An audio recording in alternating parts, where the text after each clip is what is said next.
महाप्रसादजननी सर्वसौभाग्यवर्धिनी आदिव्याधिहरा नित्यं तुलसीत्वं नमोऽस्तुते तुलसीत्वं नमोऽस्तुते। ॐ श्री तुलस्यै नमः।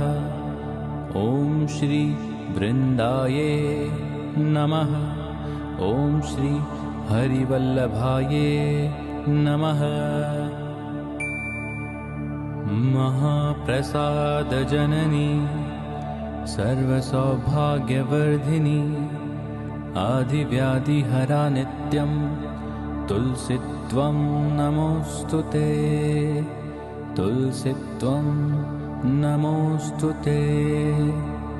ॐ श्री तुलस्यै नमः।